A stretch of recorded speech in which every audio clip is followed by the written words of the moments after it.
I don't know. There's that inner Asian side of me that's like, dude, I love a great deal. Like knowing that you got a good deal on something. I don't think that'll ever go away, which is why people like you and me are very, very easy to be sold to. If there's any kind of significant action taking discount or whatever, it's like, Wow. yeah, give it to me. I will take it not because I have the money or don't have the money or it's worth it for me, but because it's a good deal, I'll take it. You know what?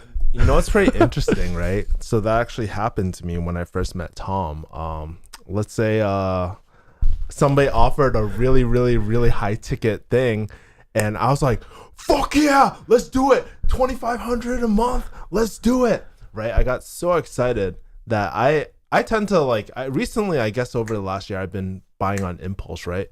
But ever since I started chilling with Tom more, I've been more calculated with my buying decisions and like because for me, I'm not a fancy car guy. I don't buy fancy shit. But when it comes to education, dude, I will fucking spend, bro. Yeah. And actually, after spending a lot more time with Tom, like I realized, I always ask myself, what problem am I solving by buying this sort of product or something like that? And I think that's something Tom like really kind of taught me over the last year.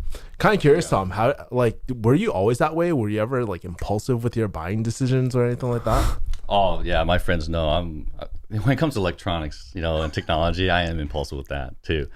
But it's one of those things where I tell people that your time is so valuable, and I always invest in that time, right? Whether it's learning or education. That's why I hated the education system in college, and I struggled with that, and how I changed my major like so many times, right? Is that I want to learn things that I can apply today. So when you sign up for something, that's why I said that you have to have a very clear idea on what those visions and goals are. That will align so that when you go and invest in something like that, it's aligned to that. Unless you're doing it completely for fun, that's different. That's a purpose too, right? For like entertainment value or for fun, then it's worth it. But when it comes to like all these online courses, right, in this whole digital age, it's like you can't help but to have that shiny object syndrome, because what ends up happening is people chase the money. Yeah. Right. And that's not the solution, right? Yeah. They think that's the solution, but a lot of times I always tell people that's why when we were pitched, whatever we had, $2,500 a month, whatever that may be, I'm like, what's the end game here, right? What's the goal here, right? Why are you doing that? So I don't know. I've always been like that. I hate wasting time, and I'm always been really good about my money and making best use of it, right? Maximizing it, whether it's like investments or course owning yourself. So. Yeah, I'm curious because you talk about, what problem you're trying to solve, overcoming the impulses by doing it. But do you think that has more to do with not just the dollar amount that you're spending, but whether or not you feel like you're going to miss out if you don't pay it at the price point at this moment? Because we're all of us here are all in positions where we make deals with people and we close them on deals. So is there really a need to have to get people, and I'm going against our own principles here, to get them to buy now? Because think about it, right? It doesn't change even if you bought in a week from now. If only you know exactly what you want to buy now, if it makes sense, right? That's what I mean by that, having that clarity, right? Yeah.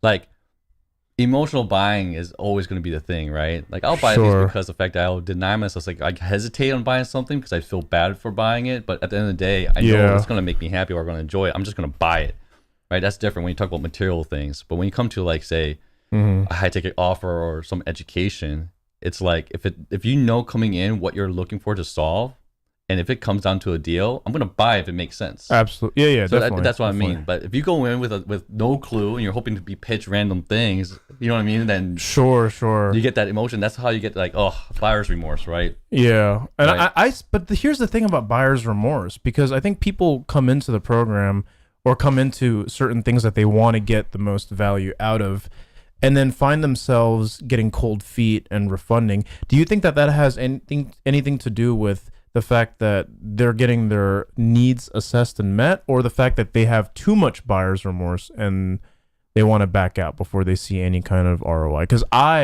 even if I think I deserve something and I have the money for it, I always get that first week of like crazy buyer's remorse. Like HTC, when I bought into that, I literally like messaged you after like, dude, I just bought in. What did I just do? Like it was kind of like that moment where like, did I make the right decision? I know everything on paper. Everybody qualified me right. This was exactly what I needed.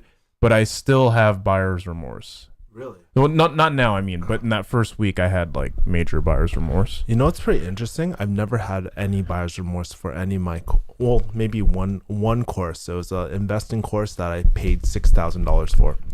But $6,000. any of my decisions, even with like HTM and all that, I've never had a like moment where I regretted it, because I always knew that within myself, I was a make or break type of person, and I went, even though I can be quite impulsive, I am quite calculated about what I want to learn, and I know what I want.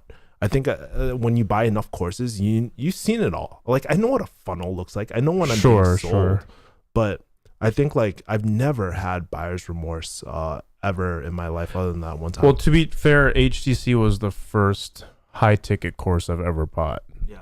So Yeah. maybe when you get used to spending money, you overcome it a little bit. How about you, Tom? But what? Buyer's remorse? Do you ever get buyer's remorse? Yeah, my house. That is Right? the most high ticket Actually, of them all. Well, Tom's also wearing like a $6,000 watch. No, so did man. you ever?